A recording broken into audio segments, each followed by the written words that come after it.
नमस्कार दोस्तों, स्वागत है आप लोगों का आपके अपने YouTube चैनल हिंदी साहित्य वाला पे। दोस्तों आप लोगों का बहुत बहुत स्वागत है। दोस्तों आज के हम लोग क्लास में, जैसा कि आप लोगों को स्क्रीन पे दिखाई दे रहा होगा, UGC net JRF paper first शोध अभिवृत्ति, जिसको अंग्रेजी में रिसर्च एप्टीट्यूड कहते हैं, इसका हम लोग ये सेकेंड यूनिट है। हम लोग का जो फर्स्ट पेपर है उसमें 10 यूनिटों में ये सेकेंड यूनिट है और इसे हम लोग पहली क्लास ले चुके हैं, 2 क्लासेज इससे संबंधित ले चुके हैं, जिसमें हम लोगों ने शोध के अर्थ, परिभाषा और विशेषता पे बात किए थे और दूसरा एक और था, उस पर भी हम लोग बात किए थे दूसरी क्लास में। अब हम लोग उसी क्रम में आगे बढ़ेंगे। दूसरी क्लास में हम लोग प्रत्यक्षवाद और उत्तर प्रत्यक्षवाद के संबंधित बात किए थे। अब हम लोग उसी क्रम में आगे बढ़ेंगे और उसको आगे बढ़ाते हुए हम लोग आगे जो क्लास है टॉपिक्स, अगला जो टॉपिक है 3rd नंबर टॉपिक जो UGC ने दिया है सेकेंड यूनिट में, तो वो आप लोग के सामने है। देखिए वो कौन कौन से टॉपिक है जो हम लोग को आज की क्लास में पढ़ना है। तो आज की क्लास में जो हम लोग को पढ़ना है उसमें है शोध पद्धतियाँ, और शोध पद्धतियाँ में कौन कौन सा मतलब पद्धति है, तो ऐतिहासिक, विवरणात्मक, प्रयोगात्मक, क्रियात्मक, मात्रात्मक एवं गुणात्मक, ये 6 पॉइंट हैं जो आज की क्लास में हम लोग को पढ़ना है। जो UGC ने सेकेंड यूनिट में जो शोध अभिवृत्ति है उसमें ये 3रा नंबर टॉपिक दिया है, ठीक है, जिसमें और सेकेंड दोस्तों जो ये है सेकेंड यूनिट शोध अभिवृत्ति, इसमें टोटल 6 टॉपिक है, ठीक है। तो जिसमें से हम लोग 2 ऑलरेडी समाप्त कर चुके हैं पिछली कक्षाओं में, ये आज हम लोग की तीसरी टॉपिक है। तो चलिए शुरुआत करते हैं इस टॉपिक की। तो सबसे पहले हम लोग ये जानेंगे कि शोध पद्धति होती क्या है, उसके बाद हम लोग एक एक जो भी ऐतिहासिक, विवरणात्मक, इसको हम लोग देखेंगे। तो आइए पहले हम लोग देख लेते हैं कि शोध पद्धति होती क्या है। तो जैसा कि आप लोग देख रहे होंगे स्क्रीन पे, शोध वस्तुतः एक विशेष प्रकृति की समस्या का वैज्ञानिक समाधान प्रस्तुत करता है, ठीक है। शोध वस्तुतः एक विशेष प्रकृति की समस्या का वैज्ञानिक समाधान प्रस्तुत करता है, इसलिए समस्या की प्रकृति के अनुसार शोध की पद्धतियाँ निर्धारित की जाती है। जैसे यदि समस्या की प्रकृति ऐतिहासिक है तो हम ऐतिहासिक शोध करेंगे, और यदि समस्या की प्रकृति प्रयोगात्मक है तो प्रयोगात्मक शोध करेंगे। जैसे कि समझ लीजिए हम लोग हॉस्पिटल जाते हैं, ठीक, तो अगर हॉस्पिटल जाते हैं तो जिस चीज़ का हम लोग इलाज कराना होता है, जैसे कि मान लीजिए मानसिक रूप से तो हम लोग न्यूरो को दिखाते हैं, हड्डी से संबंधित है तो हड्डी वाले के पास जाते हैं, जैसे अलग अलग बीमारी होती है तो आँख वाले के हैं तो आँख वाले के पास जाते हैं। तो इस तरह से दोस्तों अलग अलग जैसे बटा होता है, उसी तरह शोध में भी है कि जिस मतलब जैसे ऐतिहासिक शोध करना है या प्रयोगात्मक करना है, तो जैसे जैसे शोध करना है वैसे वैसे अलग अलग इसमें भी कैटेगरी बटा है, ठीक है। तो शोध का मतलब यही बता रहा है कि शोध का ऐसा होता है कि जैसे ऐतिहासिक शोध करना हो तो उस तरह जाएंगे, यदि प्रकृति प्रयोगात्मक है तो प्रकृति प्रयोगात्मक शोध करेंगे, ठीक है। तो इसका भी कैटेगरी शोध करने का अलग अलग बटा होता है।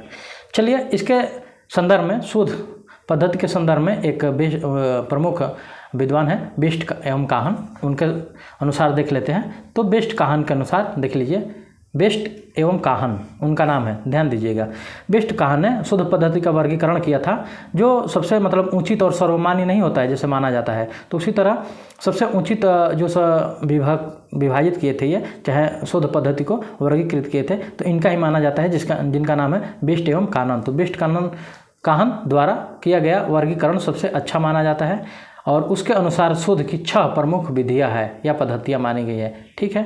तो अब वो कौन कौन सी पद्धति है, आइए उस पर बात करते हैं, क्योंकि हम लोग इससे पहले बात कर चुके हैं ऊपर, लेकिन अब हम लोग फिर से देख लेते हैं। ऐतिहासिक शोध विधि, विवरणात्मक शोध विधि, प्रयोगात्मक शोध विधि, क्रियात्मक शोध विधि और मात्रात्मक या परिमाणात्मक शोध विधि। तो यहाँ ध्यान दीजिएगा, परिमाणात्मक या मात्रात्मक, और उसके बाद जो लास्ट वाला आता है वो है गुणात्मक शोध विधि। तो ये 6 शोध विधियाँ हैं जिसको हम लोग को एक एक करके पढ़ना है, ठीक है, ये 6 टोटल, तो ध्यान रखिएगा। तो पूछ सकता है कि शोध पद्धति में कितनी प्रमुख विधि है, शोध विधि, तो आप लोग ध्यान दीजिएगा। और इनसे संबंधित क्वेश्चन पूछ सकता है, जैसे कि शोध ऐतिहासिक मतलब ऐतिहासिक शोध विधि, विवरणात्मक, प्रयोगात्मक, क्रियात्मक, मात्रात्मक और गुणात्मक। तो 3 का नाम देकर चौथा अलग नाम दे देगा और पूछ देगा कि निम्नलिखित में से कौन कौन सी है या कौन सी नहीं है। इस तरह से तमाम क्वेश्चन पूछ सकता है। तो हमारे अनुसार ये 6 बहुत इंपॉर्टेंट है, आप लोग नोट कर लीजिए, स्क्रीनशॉट ले लीजिए, हम क्लियर कर दे रहे हैं पूरा। अब आप लोग इसको नोट कर लीजिए। चलिए अब हम लोग आगे बढ़ते हैं और एक एक करके सबको पढ़ते हैं। तो सबसे पहला जो नाम है आपका शोध विधि, ठीक है, यहाँ ध्यान दीजिएगा। शोध विधि से संदर्भ में हम लोग कुछ बात करते हैं कि शोध विधि क्या होती है। तो जॉन डब्ल्यू बेस्ट के अनुसार, एक नाम था, विद्वान थे जॉन डब्ल्यू बेस्ट, तो ध्यान दीजिएगा, जॉन डब्ल्यू बेस्ट के अनुसार ऐतिहासिक शोध का संबंध ऐतिहासिक समस्या के वैज्ञानिक विश्लेषण से है। ठीक, ऐतिहासिक शोध का संबंध ऐतिहासिक समस्या के वैज्ञानिक विश्लेषण से है। इसके विभिन्न पद भूतकाल के संबंध में एक नई सूझ पैदा करते हैं। ठीक है, देखिए क्या कह रहे हैं कि ऐतिहासिक शोध का संबंध ऐतिहासिक समस्या के वैज्ञानिक विश्लेषण से है। इसके विभिन्न पद भूतकाल के संबंध में एक नई सूझ पैदा करते हैं जिसका संबंध वर्तमान एवं भविष्य से होता है। तो ये जॉन डब्ल्यू बेस्ट के अनुसार था। इसको आप लोग याद कर लीजिएगा, लिख लीजिए, या जैसे भी हो हमारी वीडियो एक बार और सुन के आप लोग याद कर सकते हैं। चलिए अब हम लोग ऐतिहासिक शोध के संदर्भ में आगे बात करते हैं कि ऐतिहासिक शोध के द्वारा किसी भी वस्तु, विचार, घटना, समुदाय, समाज विशेष के बारे में उसके ऐतिहासिक तथ्यों, नियमों के बारे में वैज्ञानिक अध्ययन किया जाता है। ठीक है, तो ऐतिहासिक शोध में क्या किया जाता है, तो किसी वस्तु, विचार, घटना, समुदाय, समाज विशेष के बारे में उसके ऐतिहासिक तथ्यों के, नियमों के बारे में वैज्ञानिक अध्ययन किया जाता है और यही ऐतिहासिक शोध होता है। ऐतिहासिक शोध विधि में ऐतिहासिक स्रोतों का विश्लेषण दो प्रकार से किया जाता है। ध्यान दीजिएगा आप लोग, ऐतिहासिक शोध विधि में ऐतिहासिक स्रोतों का अध्ययन विश्लेषण दो प्रकार से किया जाता है और जिसमें प्राथमिक स्रोत तथा द्वितीयक या गौण स्रोत प्रमुख होते हैं। ठीक है, तो इसमें कौन कौन से दो स्रोत हैं, प्राथमिक स्रोत और द्वितीयक या गौण स्रोत। तो आइए हम लोग थोड़ा थोड़ा प्राथमिक स्रोत और द्वितीयक स्रोत के बारे में बात करते चलते हैं, उसके बाद दूसरे वाले विवरणात्मक पर चलेंगे। तो प्राइमरी सोर्स क्या होता है, जिसको अंग्रेजी में प्राइमरी सोर्स या प्राथमिक सोर्स कहते हैं। ठीक है, तो चलिए देखते हैं प्राथमिक सोर्स या प्राइमरी सोर्स। तो ये क्या होता है, कर्लिंगर के अनुसार एक विद्वान थे, कर्लिंगर, आप लोग नाम याद कर लीजिएगा, कर्लिंगर। इनके अनुसार एक कथन है कि प्राथमिक स्रोत एक ऐतिहासिक प्रदत्त मूल भंडार होता है, यह किसी महत्वपूर्ण अवसर का मौलिक अभिलेख होता है। पहले क्या होता था दोस्तों कि हम सीधे सीधे अर्थ उठा देते थे। ठीक है, बीच बीच में नाम रहता था, कोटेशन, लेकिन परीक्षा की दृष्टि से देखते हुए कि ज़्यादातर कथन आ रहा है तो कथन सीधे सीधे पूछ दे रहा है, तो हमने कथन फिर उठाना शुरू कर दिया ताकि हम लोग वही चीज़ पे बात करें ना जो परीक्षा में पूछा जा रहा है। जैसे कथन ज़्यादातर दे रहा है तो हम लोग कथन के जरिए उस चीज़ को समझने की कोशिश करें कि प्राथमिक स्रोत क्या होता है, द्वितीयक स्रोत क्या होता है। चलिए अब हम लोग द्वितीयक स्रोत पे बात करते हैं, सेकेंडरी सोर्स पे। तो देख लीजिए आप लोग, कर्लिंगर के अनुसार अगर हम लोग बात करते हैं तो द्वितीयक स्रोत किसी भी ऐतिहासिक घटना या स्थिति का वह अभिलेख या रिकॉर्ड है जो मूल भंडार से एक या दो कदम दूर होते हैं। तो ध्यान दीजिएगा आप लोग फिर से कि कर्लिंगर के अनुसार द्वितीयक स्रोत किसी ऐतिहासिक घटना या स्थिति का वह अभिलेख या रिकॉर्ड है जो मूल भंडार से एक या दो कदम दूर होते हैं। ठीक है, तो ये है आपके द्वितीयक स्रोत। आइए अब हम लोग आगे बात करेंगे ऐतिहासिक स्रोत के उद्देश्य के संबंध में कि इसके उद्देश्य क्या है। तो पहला आप लोग देख सकते हैं कि भूत के आधार पर वर्तमान को समझना और भविष्य के लिए सतर्क रहना। ठीक है, मतलब जो घटनाएं बीत चुकी है उसके आधार को पे वर्तमान को समझना और भविष्य के लिए सतर्क रहना, आगे के लिए सोचना। ठीक है, नेक्स्ट है कि शिक्षा, मनोविज्ञान अथवा सामाजिक विज्ञानों में चिंतन को नई दिशा देना। ठीक है, तो एक ये है पॉइंट उद्देश्य के संबंध में। तो आप लोग समझ ही गए होंगे इससे दो उदाहरण से कि ऐतिहासिक शोध के उद्देश्य क्या होते हैं। चलिए अब हम लोग आगे बढ़ते हैं और ऐतिहासिक शोध के महत्व पर बात करते हैं। तो जैसे कि इसमें आप लोग पहला देख सकते हैं कि शोध की प्रकृति को समझने में सहायता प्रदान करता है ऐतिहासिक स्रोत। अगला है कि अतीत की त्रुटियों से सीख लेकर भविष्य के लिए प्रति सतर्क रहना। जैसे चाणक्य ने भी दोस्तों कहा है कि दूसरों की गलतियों से सीख लेना चाहिए। ठीक है, ना कि खुद गलती करके फिर उससे सीख लेनी चाहिए। ठीक है, नहीं तो पूरी ज़िंदगी निकल जाएगी और हम लोग कुछ आगे नहीं कर पाएंगे। और ये हम लोगों पे भी लागू होता है कि हम लोगों को प्रीवियस ईयर का क्वेश्चन देख के उसके अकॉर्डिंग पढ़ाई आगे करनी चाहिए और हम लोग को अभ्यास करना चाहिए और मूल चीज़ें भी पढ़नी चाहिए। क्योंकि हम लोग अब ऐसा नहीं है कि एक बार अंधाधुंध तैयारी कर ले उसके बाद फिर दूसरी बार हम लोग अच्छे से तैयारी करेंगे इस सोच से करें। क्या पता इस बार ही हो जाए अगर अच्छे ढंग से आप लोग करें। तो उसके लिए एक टाइम टेबल बनाइए ज़रूर और आप लोग नियमित रूप से पढ़ाई कीजिए, प्रैक्टिस कीजिए और क्लास भी कीजिए, क्यों नहीं सफल होंगे। चलिए आगे हम लोग देख लेते हैं महत्व को। तो यह शिक्षा एवं मनोविज्ञान के लिए वैज्ञानिक आधार प्रदान करता है। ठीक है, तो ये रहा ऐतिहासिक शोध के महत्व। अब हम लोग ऐतिहासिक शोध के पद या सोपान पे अगर बात हम लोग करते हैं तो चलिए क्या होता है इसमें।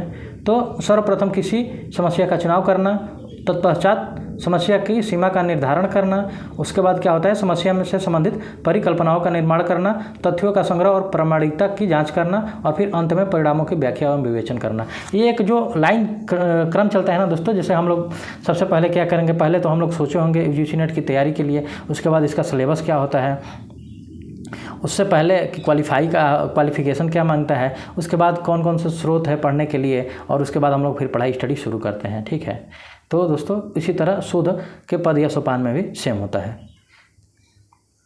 एक क्रम वाइज। चलिए अब हम लोग ऐतिहासिक शोध की समस्या पे अगर बात करते हैं तो चलिए हम लोग देख लेते हैं कि शोध की समस्याएं क्या क्या है ऐतिहासिक शोध से। तो देखिए सबसे पहले है कि प्रमुख समस्या तथ्यों का बिखराव। ये बात सही है कि अगर ऐतिहासिकता पर शोध करते हैं तो कोई चीज़ हम लोग को इकट्ठे नहीं मिलती है, सब चीज़ बिखरी है, हम लोग को जहाँ तहाँ खोज के सर्च करके उसके बाद उस पर शोध करना पड़ता है। दूसरा है संस्थाओं एवं पुस्तकालयों में रखे प्रलेखों दस्तावेजों का क्रम में ना होना तथा उनका नष्टप्राय होना। ये भी सही है, जो हम लोग का लाइब्रेरी में या कहीं संस्था में पढ़ा हुआ है चीज़ उससे संबंधित एक तो वो इकट्ठा है नहीं, क्रम में नहीं है, और फिर वो नष्ट भी लगभग है, नष्ट भी ज़्यादातर है। और विश्वसनीयता तथा वैधता की कमी, क्योंकि मौखिक स्रोत विश्वसनीय नहीं हो पाते हैं। और एक चीज़ यह है हम लोग जो सुनते आते हैं वो चीज़ ज़्यादातर सत्य नहीं होता। ठीक है, तो ये चीज़ हो सकता है। ठीक है, चलिए आगे अब हम लोग बात करेंगे दूसरा नंबर पे जो है विवरणात्मक। तो चलिए हम लोग विवरणात्मक में चलते हैं शोध विधि पे, और इससे संबंधित हम लोग बात करते हैं। ठीक है,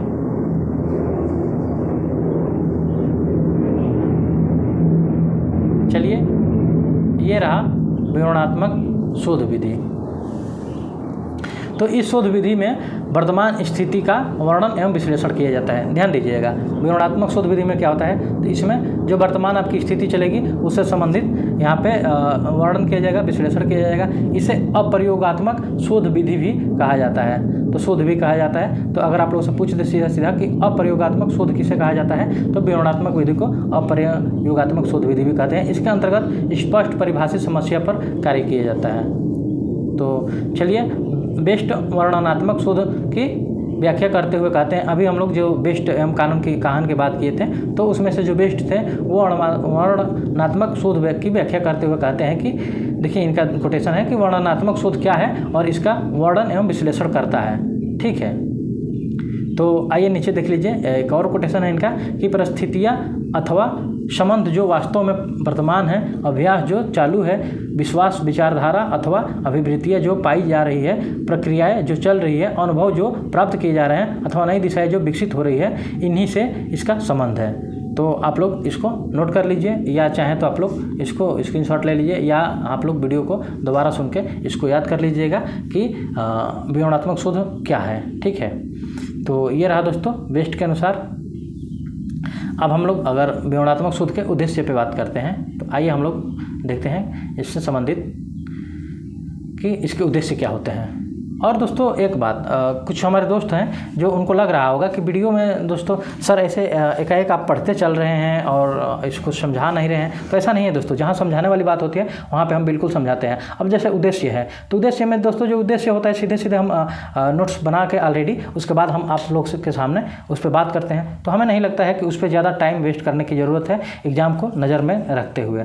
अगर हाँ जो चीज़ें जहाँ समझ नहीं आती है तो आप लोग चाहें तो हमें कमेंट बॉक्स में पूछ सकते हैं ज़रूर, और बाकी हम अपनी तरफ से कोशिश करते हैं कि आप लोगों को समझा दें। ठीक है, अगर इसके बावजूद भी कहीं कुछ कमी रह जा रही है तो आप लोग बेझिझक हमें मैसेज करें। ठीक है, तो चलिए अब हम लोग आगे बात करते हैं उद्देश्य पे।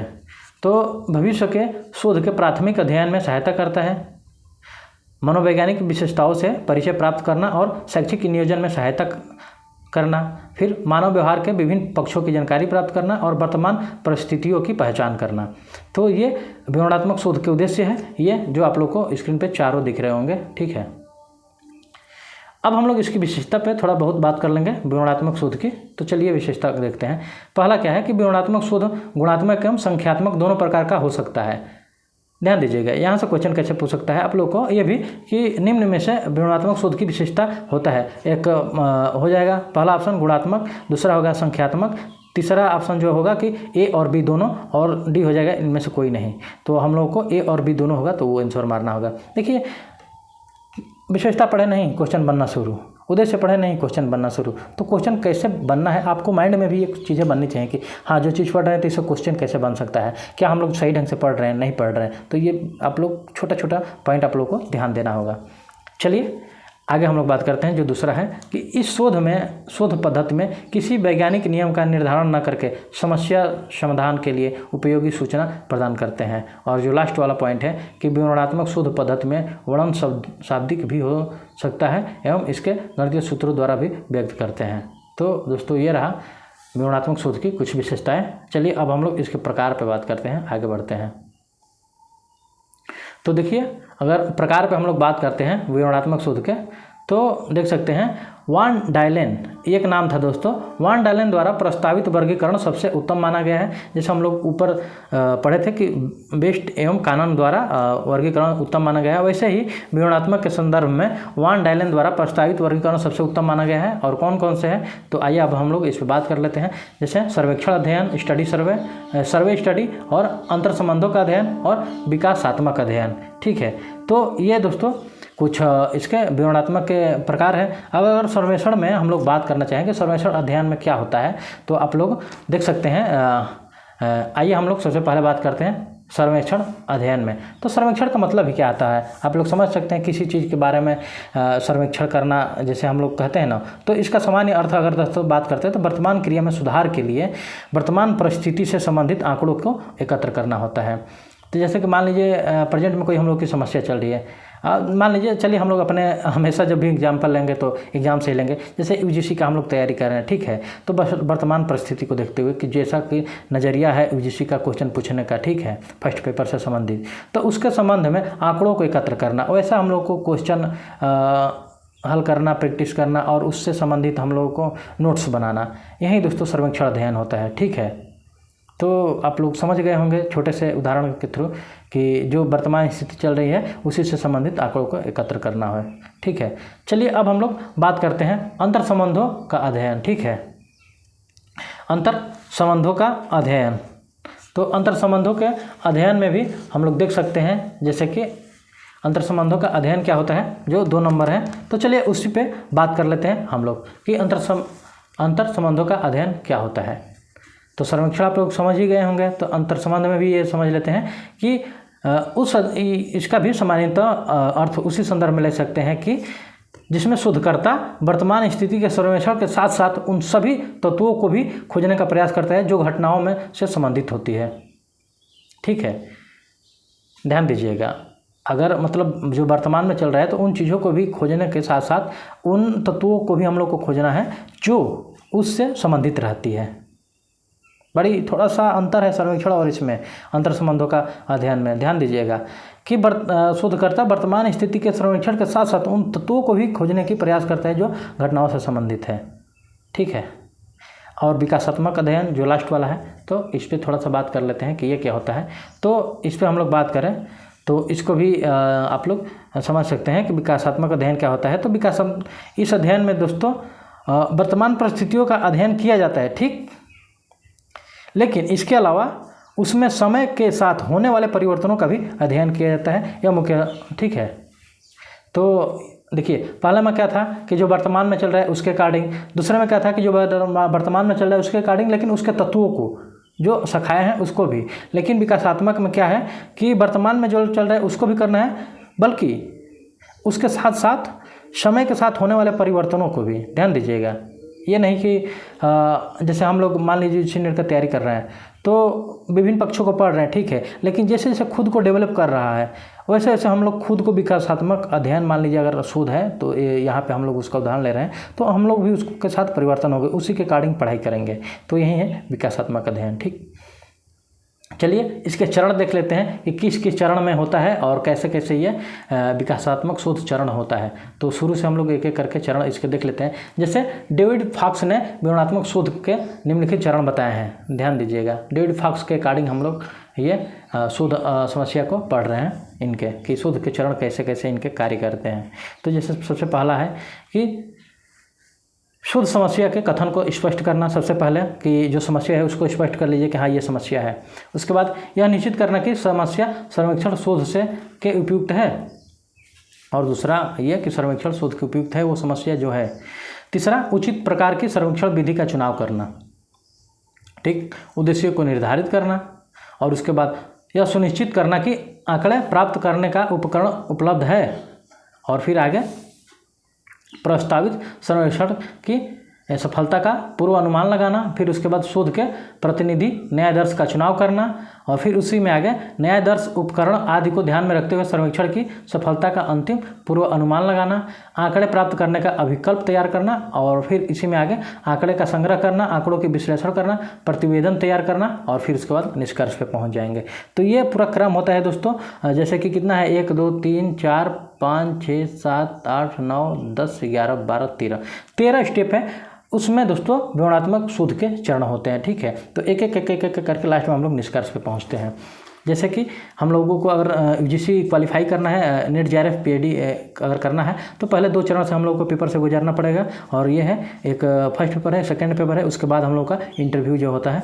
तो 2-3 चरण है दोस्तों, तो ऐसे गुजरना पड़ता है, ठीक है। किसी कॉलेज में आप लोग जाएंगे तो आप लोग को इंटरव्यू वहाँ देना पड़ता है। चलिए अब इसके बाद अब हम लोग बढ़ते हैं प्रयोगात्मक शोध विधि पे।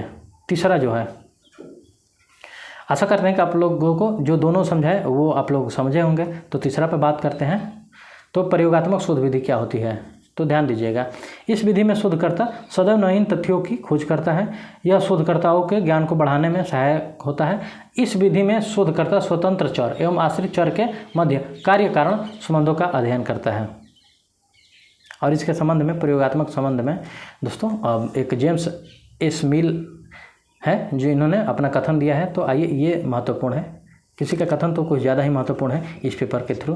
तो देखिए, यदि 2 परिस्थितियाँ पूर्ण समान हैं तथा एक परिस्थिति में एक तत्व को जोड़ दिया जाए या घटा दिया जाए, परंतु दूसरी स्थिति में कोई भी परिवर्तन न हो, यदि ऐसी स्थिति में कोई परिवर्तन दृष्टिगोचर होता है तो वह जोड़े गए या कम किए जाने वाले तत्व का परिणाम होता है, ठीक। ध्यान दीजिएगा, फिर से हम क्या कहना चाह रहे हैं आप लोगों के साथ कि यदि 2 परिस्थितियाँ पूर्ण समान हैं, एक परिस्थिति में एक तत्व को जोड़ दिया जाए या घटा दिया जाए, परंतु दूसरी स्थिति में कोई भी परिवर्तन न हो, तो यदि ऐसी स्थिति में कोई परिवर्तन दृष्टिगोचर होता है तो वह जोड़े गए या कम किए जाने वाले तत्व का परिणाम होता है, जेम्स एस मिल के अनुसार। चलिए अब हम लोग आगे बढ़ेंगे, और प्रयोगात्मक शोध में 3 चरों के आधार पर व्याख्या की जा सकती है। तो वो कौन कौन से चर है उस पर बात करते हैं। पहला स्वतंत्र चर, आश्रित चर और बाह्य चर, ठीक है। तो ये 3 चर होते हैं। चलिए अब हम लोग बात करेंगे प्रयोगात्मक शोध के समूह पे। तो आइए हम लोग बात करते हैं। तो प्रयोगात्मक शोध के समूह पे अगर हम लोग बात करते हैं, तो स्वतंत्र चर में जोड़ तोड़ के आधार पर 2 समूहों में विभाजित किया जाता है। और वो कौन कौन से समूह हैं, पहला है प्रयोगात्मक समूह और दूसरा है नियंत्रित समूह। तो दोस्तों ये 2 समूह हैं। तो कभी पूछ दे कि कौन कौन से समूह हैं, तो जैसे पहला पर प्रयोगात्मक दे दे, दूसरा पर नियंत्रित दे दे, तीसरा पर AB और चौथा पर इनमें से कोई नहीं। ऐसे क्वेश्चन पूछ सकता है, ठीक है। बहुत ज़्यादा इंपॉर्टेंट ये है नहीं पॉइंट, लेकिन मान लीजिए पेपर है, क्या पता कहाँ से पूछ दे, तो उसके अकॉर्डिंग हमने इस पर चर्चा कर दिया। चलिए अब हम लोग प्रयोगात्मक शोध विधि के विशेषता पर कुछ बात कर लेते हैं। तो इसकी विशेषता क्या होती है, तो चलिए ऐसे हम लोग बात करते हैं। सबसे पहले देख सकते हैं हम लोग विशेषता में कि ये रहा कि प्रयोगात्मक विधि एक वैज्ञानिक विधि है जो एक चर नियम की अवधारणा पर आधारित है। दूसरा बात करेंगे कि इस विधि में पुनरावृत्ति की विशेषता पाई जाती है, जिससे दूसरे शोधकर्ता के निष्कर्ष की जांच की जा सकती है, ठीक। 3 नंबर पर अगर हम लोग बात करते हैं, तो इस विधि में बाह्य चरों का नियंत्रण आवश्यक होता है तथा इसके लिए विलोपन, यादृच्छिक सहप्रसरण आदि का उपयोग किया जाता है, ठीक है। चलिए हम लोग आगे देखेंगे। यह विधि आणविक है क्योंकि, ध्यान दीजिएगा, यह विधि आणविक है क्योंकि इसमें व्यवहार के आणविक तत्वों का अध्ययन होता है, ठीक है। और अब हम लोग आगे बढ़ते हैं, जो लास्ट वाला है कि इस विधि में पूर्वाग्रह या पक्षपात का अभाव रहता है। यह विधि वस्तुनिष्ठ होने के कारण प्राप्त आंकड़ों का गुणात्मक तथा परिमाणात्मक विश्लेषण आसानी से कर सकती है। तो दोस्तों ये रहा विशेषता के संबंध में। अब हम लोग जैसे कि इससे पिछले वाले टॉपिक में चरण देखें, वैसे इसमें भी चरण देखेंगे कि किस किस चरण से ये गुजरता है। तो प्रयोगात्मक शोध विधि के चरण देखते हैं। सबसे पहले ये यह है समस्या का चयन एवं उसका परिभाषीकरण, उसके बाद समस्या की पहचान दूसरा, उसके बाद तत्पश्चात परिकल्पनाओं का निर्माण, उसके बाद प्रदत्तों का संकलन और उसके बाद प्रदत्त विश्लेषण एवं विवेचन और उसके बाद उचित निष्कर्ष और परिणाम की प्राप्ति। तो ये रहा दोस्तों, इस चरण से ये गुजरता है और लास्ट में जाकर उचित निष्कर्ष एवं परिणाम को प्राप्त करता है प्रयोगात्मक।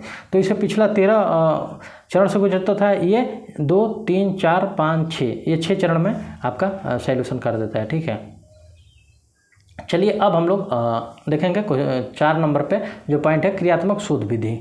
तो क्रियात्मक शोध विधि के संदर्भ में हम लोग बात करते हैं कि ये क्या होता है।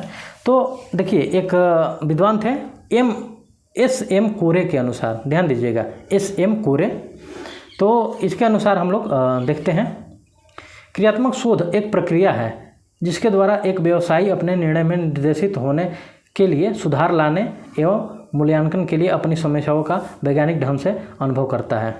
तो ये रहा S.M. कोरे के अनुसार क्रियात्मक शोध एक प्रक्रिया के संबंध में। ठीक है, तो आप लोग इसको नोट कर लीजिए, ये पूरा या स्क्रीनशॉट ले लीजिए, जैसे भी है नोट्स आप लोग बना लीजिए भैया, क्योंकि देखिए कथन पूछना ही पूछना है और कम से कम 150 क्वेश्चन, जैसे अगर जैसे चैप्टर जो बात करते हैं, जैसे हम लोग इससे पहले शिक्षा अभिवृत्ति पढ़े, उसके बाद शोध अभिवृत्ति पढ़ रहे हैं, तो हर चैप्टर से कम 10 से 12 तो कथन हो, ताकि उसमें से देखिए एक आध का मतलब पूरा पेपर में 3-4 तो रहता ही है। तो मान लीजिए पता नहीं कहाँ पर दे, तो कम से कम आप लोग एक बार भी रट्टा मार के गए होंगे, मतलब याद करना नहीं है, मतलब ध्यान दीजिएगा कि रट्टा मारने का मतलब ये नहीं कि आपको याद करना है, उसको बस एक सरसरी निगाह से देख लीजिए। जब आप लोग जाएंगे जैसे ही एग्जाम हॉल में, तो वहाँ ऑटोमेटिक वो रिकॉल हो जाता है दिमाग में, वो स्मृतियों में आ जाता है, याद हो जाता है और उसके बाद वहाँ पर वो चीज़ें सही हो जाती है। चलिए क्रियात्मक अब शोध के संदर्भ में हम लोग बात करते हैं कि शोध क्या होता है। तो क्रियात्मक शोध के संदर्भ में अगर हम लोग बात करें तो देख लीजिए, पहले शिक्षण संस्थानों में समस्याओं के समाधान हेतु विद्यार्थियों शिक्षकों में वैज्ञानिक तकनीक एवं अभिवृत्ति का विकास करना। ठीक, इसके बाद हम लोग आगे बढ़ेंगे तो अगला हो जाएगा विद्यार्थियों के निष्पादन स्तर को उच्च करने में सहायता करना। और जो नेक्स्ट आएगा, देखिए यहाँ से ये थोड़ा नीचे नहीं हुआ है, तो चलिए ये यहाँ से ही शुरू है कि विद्यालय प्रणाली एवं वातावरण में परिवर्तन कर एक स्वस्थ शिक्षण वातावरण का निर्माण करना। और जो नेक्स्ट है वो है कि विद्यालयों की कार्यदशा में सुधार कर कर्मचारी का निष्पादन स्तर उच्च करना। ठीक है, तो ये इसके उद्देश्य होते हैं। चलिए अब क्रियात्मक शोध की विशेषता पे हम लोग कुछ बात कर लेते हैं। अगर विशेषता पर चलते हैं तो पहला देख सकते हैं इसकी विशेषता कि इसके द्वारा शैक्षिक समस्याओं का समाधान किया जाता है। दूसरा, इसके व्यवहारिकता पर अधिक बल दिया जाता है। तीसरा है शोध किसी संस्था या समुदाय तक ही सीमित होता है और यह शोध तत्कालिक समस्याओं के समाधान से संबंधित होता है। ध्यान दीजिएगा, कुछ शोध ऐसे होते हैं जो चलते रहते हैं और कुछ टाइम तक चलते रहते हैं, लेकिन ये जो क्रियात्मक है ये तत्कालिक कोई समस्या होती है उसको निपटाना हो तो क्रियात्मक शोध का सहारा लिया जाता है। चलिए इसमें हम लोग बात कर लेते हैं कि ये किस किस चरण से गुजरता है और कैसे गुजरता है। ठीक है, जैसे कि सबसे पहले आप लोग देख सकते हैं समस्या का यह चयन करता है, उसके बाद आगे बढ़ता है तो यहाँ पर ये समस्या का मूल्यांकन करता है, उसके बाद आगे बढ़ेगा यहाँ पर तो ये परिकल्पनाओं का निर्माण करेगा, उसके बाद यह प्रदत्त संकलन करेगा और उसके बाद परिकल्पनाओं का परीक्षण करता है और उसके बाद ये अपने निष्कर्ष पे पहुंचता है। तो क्रियात्मक शोध के जो चरण होते हैं इस तरह से होते हैं।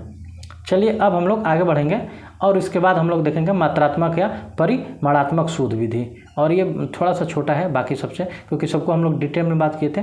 तो इस पर भी ये चूँकि देख लीजिए पढ़ेंगे तो आप लोग समझ ही जाएंगे इससे कि कोई इतना मतलब छोटा है। मात्रात्मक या परिमाणात्मक शोध के अंतर्गत पहले उपकल्पना का निर्धारण होता है, ध्यान दीजिएगा, तथा सिद्धांत पहले से ही निर्धारित रहते हैं। शोध तथा आंकड़ों पर आधारित होने के कारण इसका निष्कर्ष भी आंकड़ों द्वारा ही होता है। ठीक है, ये एक आंकड़ा निकालने कह सकते हैं कि मात्रा या परिमाणात्मक से ही आप लोगों को वो क्लियर हो गया होगा कि इसमें क्या होता होगा। तो इसमें एक आंकड़ा निर्धारित किया जाता है दोस्तों, और इसमें जो निष्कर्ष निकलता है तो वो आंकड़े पे ही निकलता है। जैसे कि अगर हम लोग किसी चीज़ का शोध कर रहे हैं तो उसका आंकड़ा निकाल लो। मान लीजिए कि सिंपल सी कह सकते हैं, जैसे कि मान लीजिए हम लोग 3-4 साल के यूजीसी के पेपर का एनालिसिस करें और उसमें हम लोग शोध ये केवल मतलब उस पर शोध करें कि कितना क्वेश्चन शोध अभिवृत्ति से दे रहा है, तो उसका जो हम लोग आंकड़ा प्राप्त करेंगे कि इतना, मान लीजिए हर साल औसतन 5 दे रहा है क्वेश्चन, एक बात मान के चलिए 4 देता है, मान लीजिए 5 तो पर मान लीजिए 4 दे रहा है औसतन, तो वो आंकड़ा होगा दोस्तों मात्रात्मक या परिमाणात्मक में। यह शोध किसी भी प्रकार के भाव से रहित होता है। इस शोध में सूचना संख्या के रूप में प्राप्त होती है। यह शोध संरचित साक्षात्कार, अवलोकन, अभिलेखन, रिपोर्ट की समीक्षा का डेटा संग्रह होता है। ठीक है, तो दोस्तों ये है परिमाणात्मक शोध, और इसमें दोस्तों बहुत ये छोटा सा है, तो आप लोग ऐसे है, आप लोग चाहें तो लिख लीजिए या स्क्रीनशॉट या जो भी जैसा भी होता है। चलिए अब हम लोग लीजिए, एक बार आप लोगों को सामने कर दिए।